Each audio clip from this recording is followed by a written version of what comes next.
June, 23 e 29. Setor Batala, 22 graus Celsius em ambiente fechado. As luzes do Batala Hall são frias e fluorescentes. Visto-me no banheiro, num andar de observação e análise. Estou usando mangas pretas, compridas para baixo, por baixo do meu colete, de um colete preto listrado, calças pretas justas, enfiadas nas botas, e um longo sobretudo preto, que envolve meus ombros e me cobre como um cobertor. Uma faixa preta passa pelo centro do sobretudo e vai até o chão. Uma máscara preta cobre meu rosto. Óculos infravermelho protegem os meus olhos. Fora isso, tudo que eu tenho é um minúsculo microfone e um fone de ouvido menor ainda. E uma arma, só por precaução. Preciso parecer sem qualquer característica feminina genérica, não identificável. Preciso me passar por contrabandista. Alguém rico bastante para comprar os remédios que cura a praga. Metias acena para mim negativamente com a cabeça. Você não pode ir sozinha numa missão confidencial, June. Ele dirá. Você pode se machucar. Que ironia. Aperto o fecho que mantém minha capa no lugar. E é de aço borrifado com um jato líquido de bronze, provavelmente importado do Texas Ocidental. E depois me dirijo à escada que me levará para fora da Batala Hall. Rumo ao Banco Arcádia, onde supostamente devo encontrar Day. Meu irmão foi morto há 120 horas. Parece que isso foi há uma eternidade. Há 70 horas obtive autorização para navegar na internet e descobri o máximo que pude sobre Day. Há 40 horas mostrei a comandante Jameson um plano que preparei para rastrear Day. E lá para as 32 horas ela o aprovou. Duvido que se lembre dos detalhes. Há 30 horas enviei um olheiro a todos os setores infestados pela praga em Los Angeles. Winter, Blue Ridge, Lake e Alta. Ele espalhou o boato. Alguém tem remédio contra a praga para você. Vá ao lugar dos 10 segundos. Às 29 horas, assisti o funeral do meu irmão. Não planejo pegar Day hoje à noite. Não planejo sequer vê-lo.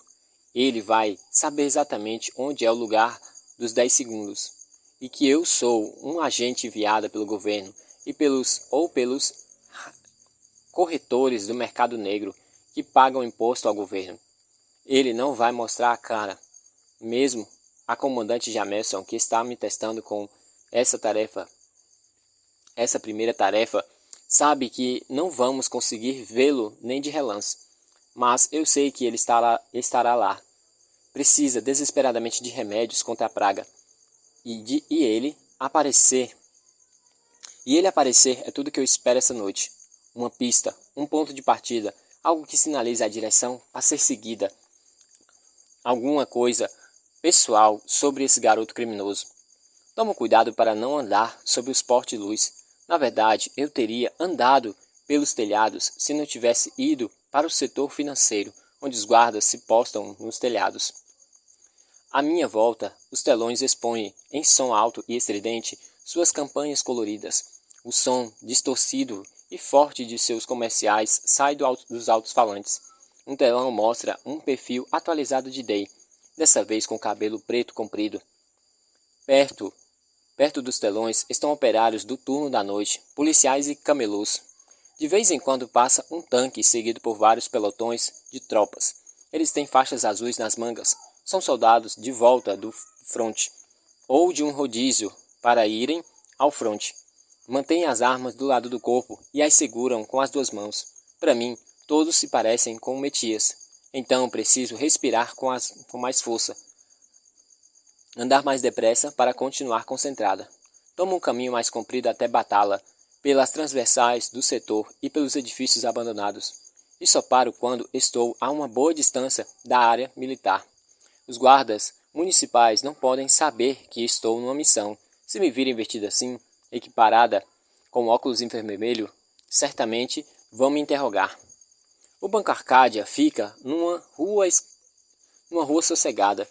Dou a volta pelo lado dos fundos do banco. até estar em frente a um estacionamento no fim de um beco. Lá, espero na sombra. Meus óculos eliminam a maior parte das cores do local. Olho ao redor e vejo filas de alto-falantes nos telhados. Um gato perdido, cujo rabo bate na tampa de uma lata de lixo. Um quiosque abandonado, com folhetos antigos contra as colônias colados nele. O relógio do meu visor diz que são 23h53. Passo o tempo me forçando a refletir sobre a história de Day, antes do roubo desse banco. A ficha criminal de Day já apontava 3 delitos. Esses foram os únicos incidentes onde encontramos suas impressões digitais. Imagino os inúmeros outros crimes cometidos por ele.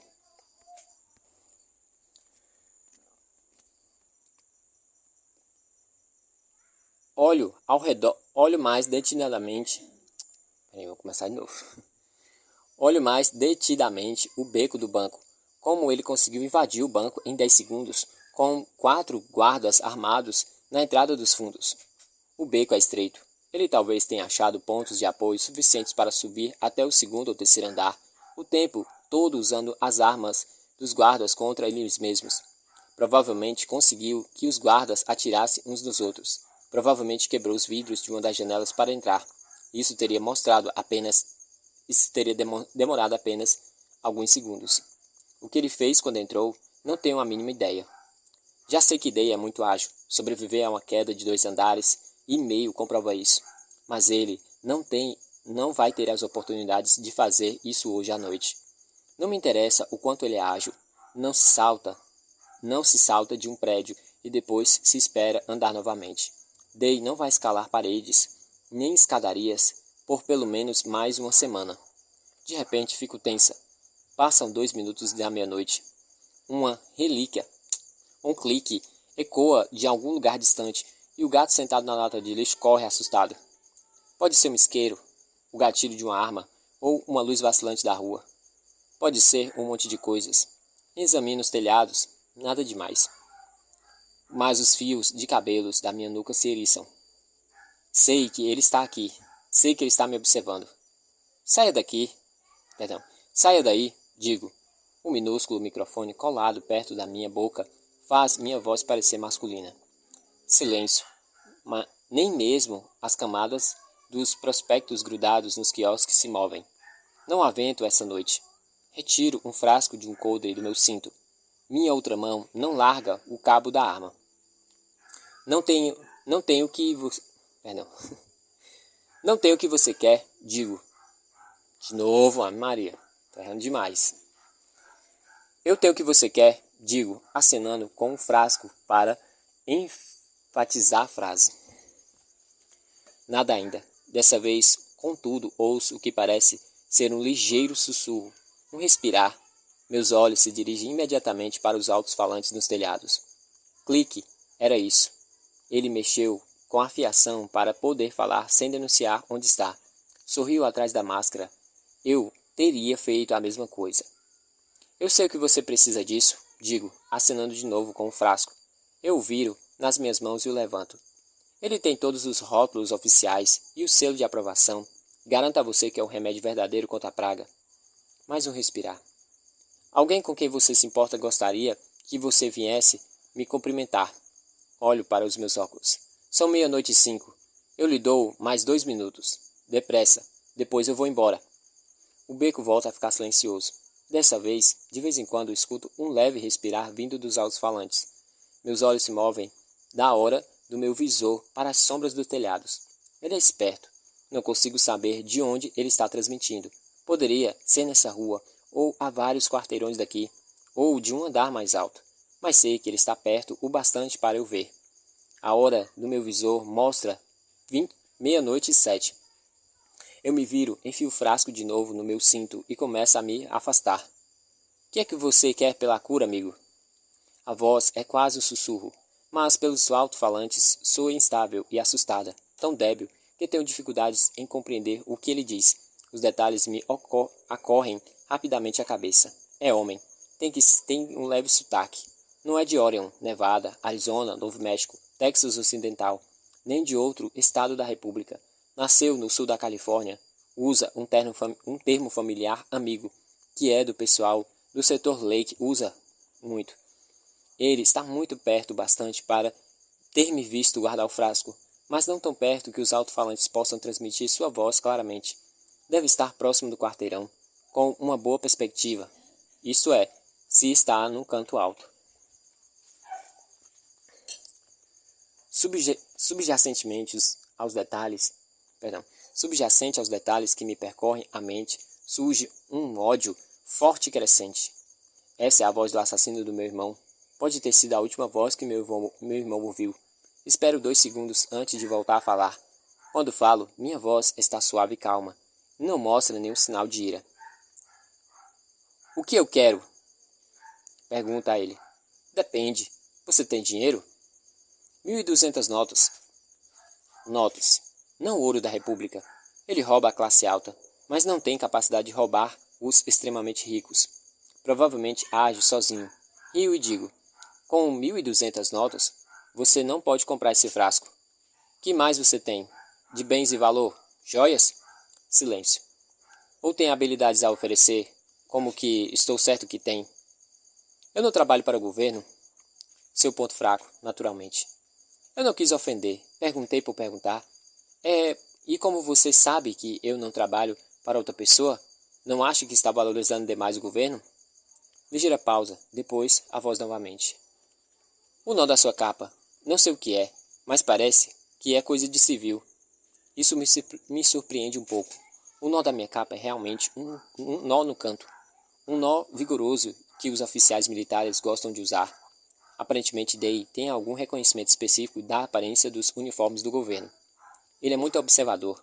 Rapidamente desfaço minha hesitação. É bom encontrar alguém que saiba que o nó no canto... É bom encontrar alguém que saiba o que é um nó no canto. Mas acontece que viajo muito, amigo. Vejo e conheço muitas pessoas, gente com quem não tem vínculos. Silêncio. Espero, tentando ouvir outro respirar através dos alto-falantes. Nada, nem mesmo clique. Não respondi com rapidez adequada. A breve hesitação da minha voz foi o bastante para convencê-lo de que não podia confiar em mim. Aperto o manto ao redor do meu corpo e percebo que comecei a suar no calor da noite. Meu coração bate 1000 por hora. Outra vez soa na minha cabeça. Desta vez no meu minúsculo fone de ouvido. Você está aí, Paris? É a comandante Jamelson. Ouço o ruído de outras pessoas na sala dela. Ele foi embora, murmuro. Mas me deu pistas. Você deu pistas a ele sobre para quem você trabalha, não deu? Bem, é a sua primeira vez trabalhando sozinha. De qualquer forma, tenho gravações. Vejo você no Batalha Hall. Sua repreensão me irrita um pouco. Antes que eu possa responder, a estática interrompe a chamada. Espero mais um minuto, só para ter certeza de que não interpretei errado a saída de Day. Silêncio. Eu me viro e começo a ir embora do beco. Queria contar à comandante Jamelson qual seria a solução mais fácil. Simplesmente reunir todos no setor Lake cujas portas estiveram marcadas. Isso atrairia Day para fora do esconderijo. Mas posso até ouvir a resposta incisiva da comandante Jamelson. Absolutamente não, e pares. Seria muito dispendioso e o quartel não aprovaria. Você vai ter que pensar em outra coisa. Olho de relance para trás, na esperança de ver um vulto vestido de preto me seguindo, mas o beco está vazio. Não seria autorizado a forçar Day a vir a mim. O que só me deixa uma opção. Vou ter que ir atrás dele.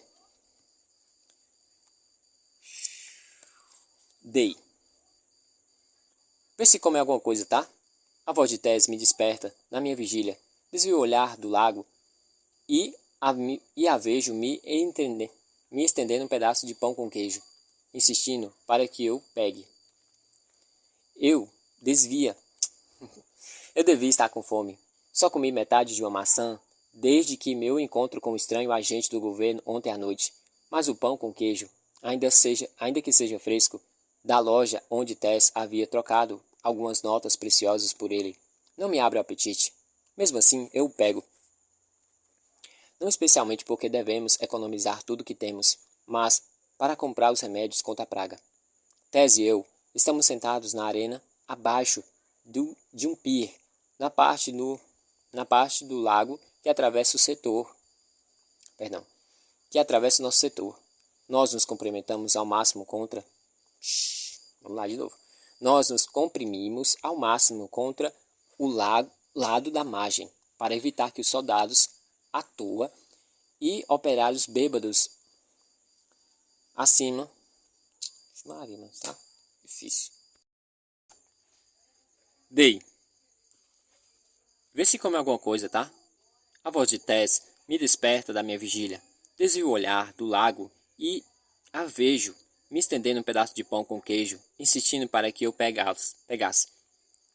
Eu devia estar com fome. Só comi metade de uma maçã desde meu encontro com o estranho agente do governo ontem à noite.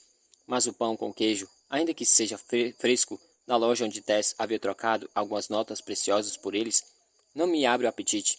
Mesmo assim, eu o pego. Não tenho a menor vontade de desperdiçar um alimento perfeitamente saudável, especialmente porque devemos economizar tudo que temos para comprar os remédios contra a praga. Tess e eu estamos sentados na área debaixo de um pier, na parte do lago que atravessa nosso setor.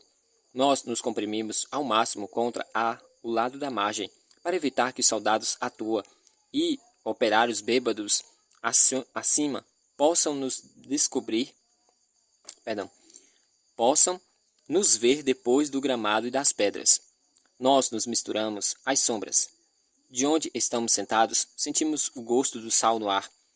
E vemos as luzes do centro de Los Angeles refletirem nas águas. As ruínas de prédios mais antigos salpicam o lago. São edifícios que foram abandonados por proprietários de negócios e residentes quando as águas da inundação se elevaram. Gigantescas ondas e turbinas hidráulicas se agitam ao longo da beira da água, atrás de cortinas de fumaça. Essa é provavelmente minha vista favorita do nosso pequeno, devastado e bonito setor Lake. Retiro o que disse. Essa é minha favorita e também a menos favorita vista, porque, embora as luzes do centro da cidade ofereçam um bonito panorama, também consigo ver indistintamente a leste o estádio onde a prova é realizada. Você ainda tem tempo, me diz Tess. Ela desliza tão perto de mim que consigo sentir seu braço nu contra o meu. Seu cabelo cheira a pão e a canela da loja. Provavelmente um mês ou mais. Tenho certeza de que antes disso vai encontrar os remédios contra a praga. Para uma garota sem família e sem casa, Tess é surpreendentemente otimista. Tento sorrir para agradar e digo, talvez. Quem sabe o hospital relaxa a guarda daqui a uma semana ou duas. Mas em meu coração, sei que não é bem assim. Mais cedo ou mais tarde, arriscarei dar uma espiada na casa da minha mãe. O estranho X continua marcado à porta. Minha mãe e John pareciam bem, pelo menos fortes o bastante para andar pela casa. Mas dessa vez Eden, estava deitado na cama, com um pano na testa. Mesmo a alguma distância, dava para ver que ele já havia emagrecido. Sua pele estava flácida, sua voz débil e rouca. Quando mais tarde encontrei John atrás das nossas casas, ele me disse que Eden não comia desde a última vez que eu fui lá. Lembrei ao John que ficasse fora do quarto de Eden sempre que pudesse. Ninguém sabe como essa maldita praga está se espalhando. John me advertiu para parar de gracinhas, para não ser morto. Tive que rir quando ele disse isso. John nunca vai admitir para mim, mas sei que sou a única oportunidade de salvamento de Eden. A praga pode acabar com a vida de Eden, antes mesmo que ele se submeta à prova. Talvez seja uma bênção disfarçada. Eden nunca precisaria ficar do lado de fora da nossa porta em seu 10º aniversário, esperando um ônibus levá-lo ao estádio da prova. Nunca teria que seguir dezenas de crianças subindo os degraus do estádio para chegar ao círculo interno, ou dar uma volta completa na pista de corrida enquanto os administradores da prova analisam sua respiração e postura. Nem responder a páginas e páginas de perguntas idiotas de múltipla escolha, nem sobreviver a uma entrevista feita por meia dúzia de oficiais impacientes. Não precisa esperar que um dos vários grupos depois da prova, sem saber quais voltarão para casa e quais serão enviados para os que assim são chamados de campos de trabalho. Não sei bem se Se o pior acontecer, talvez a praga seja um meio menos piedoso, perdão, talvez a praga seja um meio mais piedoso de partir dessa vida. Sabe, o Éden sempre adoece, digo após um tempo. Dou uma grande mordida no sanduíche de queijo e continuo. Quando ele era bebê, quase morreu. Pegou o tipo de vírus, ficou com febre e assaduras. Chorou por uma semana inteira. Os soldados quase marcaram na nossa porta com um X. Mas obviamente a doença não era uma praga e ninguém mais pegou aquilo. Sacudo a cabeça e digo: John e eu nunca ficamos doentes. Dessa vez, Tess não sorriu. Tadinho do Éden. Depois de um instante, ela continua. Eu estava muito doente quando a gente se conheceu. Você se lembra de como eu estava cheia de perebas? De repente, me sinto culpado por ter falado tanto sobre meus problemas nos últimos dias. Pelo menos eu tenho uma família na qual me preocupar. Ponho o braço ao redor do ombro dela e digo: você estava com uma aparência péssima. Tess ri, mas seus olhos continuam focalizados nas luzes da cidade. Ela encosta a cabeça no meu ombro. Essa menina faz isso desde a primeira semana que a conheci, quando a localizei no beco, no setor Nima. Ainda não sei o que me fez parar e falar com ela naquela tarde. Talvez o calor tivesse me abrandado, ou talvez eu só tivesse de bom humor porque tinha encontrado um restaurante que jogaria fora a produção de sanduíches encalhados do dia inteiro. E eu gritei para ela: Ei! Duas outras cabeças surgiram ao lado da lata de lixo. Recuei, surpreso.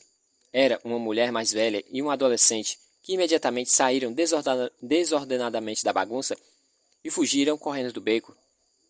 Aquela terceira pessoa, uma menina que não parecia ter menos de 10 anos, permaneceu onde estava, tremendo ao me ver.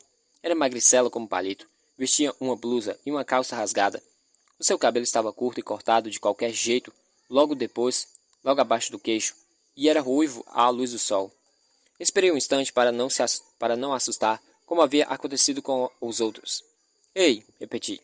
Posso me juntar a você? Ela me olhou fixamente, sem dar uma palavra. Eu mal podia distinguir seu rosto, de tanta fulixe.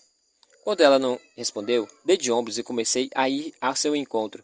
Talvez eu pudesse resgatar alguma coisa de útil naquela lata de lixo. No minuto em que cheguei a 3 metros da garota, ela soltou um grito angustiado e começou a correr. Corria tão depressa que tropeçou e caiu no asfalto, com mãos e pés. Eu manquei até ela. Minha antiga lesão no joelho estava pior. Me lembro de que tropecei ao correr também. Ei, gritei. Você está bem? Ela recuou e levantou as mãos arranhadas para proteger o rosto. Por favor, disse ela, por favor. Por favor o quê? Então suspirei, constrangido por minha irritação. Vi que os olhos dela começavam a encher de lágrimas. Pare de chorar, eu não vou machucar você. Ajoelhei ao lado dela. A princípio ela choramingou e começou a se afastar, engateando.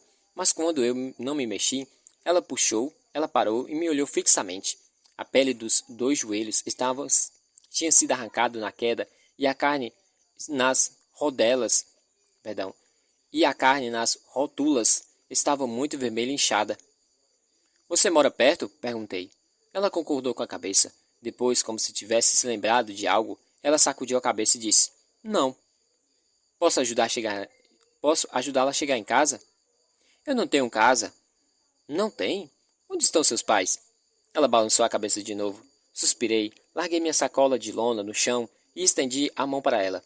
Escute uma coisa. Você não quer ficar de joelhos inflamados, não é? Eu te ajudo a limpar os dois e depois você pode continuar seu caminho. Eu também posso lhe dar um pouco da minha comida. Bom negócio, não? Ela demorou muito para pôr a mão na minha e suspirou. Tudo bem, tão baixinho que mal ouvi. Naquela noite, acampamos atrás de uma loja de penhores, onde tinha 2 cadeiras velhas e um sofá rasgado, em um beco. Limpei os joelhos da menina com álcool roubado de um bar e pedi que ela mordesse um trapo para não gritar e chamar atenção para nós. A não ser que eu estivesse cuidando dos ferimentos, ela nunca deixava eu me aproximar dela. Sempre que minha mão acidentalmente passava pelo seu cabelo e encostava em seu braço, ela recuava como se estivesse sendo queimada pelo vapor de uma chaleira. Finalmente desisti de tentar falar com ela. Deixei que dormisse no sofá. Enquanto isso, dobrei a camisa para servir de travesseiro e tentei ficar confortável no chão. Se você quiser ir embora de manhã, pode ir, falei a ela. Não precisa me acordar, nem se despedir e nem fazer nada. Minhas pálpebras estavam pesadas, mas a garota continuava bem acordada, olhando fixamente para mim, sem piscar, mesmo quando adormeci. Ela continuava lá de manhã. Seguia-me enquanto eu escarafuchava as latas de lixo, pegando roupas velhas e porções ainda comestíveis de sobras de comida. Tentei pedir a ela que fosse embora. Tentei até gritar com ela. Um órfão seria uma enorme inconveniência, mas embora eu a tenha feito chorar algumas vezes, quando eu olhava para cima do ombro, a guria ainda estava lá, seguindo-me a pouca distância. 2 noites depois, quando estávamos sentados perto de uma fogareira improvisada, ela finalmente falou. Meu nome é Tess, murmurou. Depois examinou meu rosto, como se quisesse adivinhar minha reação. Só dei de ombros e disse, é bom saber. Mas nada foi dito. Tess acorda subitamente. Seu braço bate na minha cabeça. Ai! Exclamo, esfregando a testa. A dor percorre meu braço em recuperação. Ouço o tinir do meu bolso das balas de prata que Tess tirou das minhas roupas. Se você quisesse me acordar, era só me tocar. Ela ergue um dedo até os lábios. Agora é eu que me assusto. Ainda estamos sentados debaixo do pier, mas deve faltar umas 2 horas para o amanhecer. A silhueta dos edifícios ainda está escura. A única luz que vem de vários portes à beira do lago. Olho de relance para Tess. Seus olhos brilham na escuridão. Você ouviu alguma coisa? Cochichou ela. Franz a testa. Normalmente escuto algo suspeito antes que Tess, mas desta vez não escutei nada. Nós dois ficamos imóveis por um longo momento. Ouço o bater ocasional de ondas, o som agitando do metal, empurrando a água e de vez em quando um carro passa. Olho de novo para Tess e pergunto: o que foi que você ouviu? Parecia coisa borbulhando, sussurra ela. Antes que eu possa refletir sobre isso, ouço passos e depois uma voz se aproximando do pier acima de nós. Nós dois nos encolhemos ainda mais na sombra. A voz é de homem, e seus passos soam estranhamente pesados. Dou-lhe conta um instante depois de que o homem está acompanhado. Deve ser uma dupla de guardas municipais. Chego mais ainda para trás da margem. Parte da poeira e das pedras soltas cede e rola silenciosamente até a areia. Continua a me empurrar para trás até minhas costas atingirem uma superfície firme e suave. Tess faz a mesma coisa. Tem alguma coisa prestes a acontecer. Tem alguma coisa para acontecer, diz um dos guardas. A praga, desta vez, apareceu no Monte Zen. O passo dos dois fazem barulhos acima, e vejo um vulto deles caminhar ao longo do início do pier. À distância, os primeiros sinais de luz estão colorindo o horizonte com um cinza turvo. Nunca ouvi falar dessa praga estivesse naqueles lados. Dessa vez, deve ser um surto mais forte. O que eles vão fazer? Tento ouvir o que o outro guarda tem a dizer, mas a essa altura os dois já andaram bem longe e suas vozes são agora murmúrios. Respiro fundo. O setorzinho fica a uns 50 quilômetros daqui, mas se a estranha marca vermelha na porta da minha mãe significa que eles estão infestados com um novo surto, e o que o eleitor vai fazer a respeito? Day, murmura Tess. Eu a olho. Ela se vira contra a margem, de modo que suas costas ficam de frente para o lago. Ela aponta para a profunda reentrância que fizemos na margem.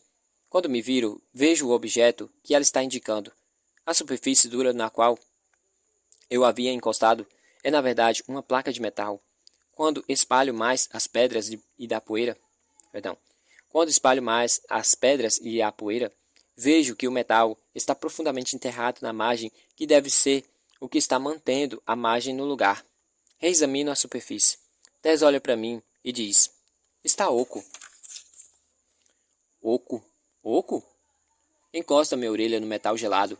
Uma onda de ruídos me invade. O borbulhar e o som sibilante que Tess ouviu antes. Essa não é apenas uma estrutura metálica para sustentar as margens do lago. Quando me afasto dela e olho mais dedidamente para o metal, reparo que há símbolos entalhados na superfície. Uma delas é uma bandeira da República, gravada no metal, mas já perdeu o relevo. O outro é um pequeno número em vermelho, 318.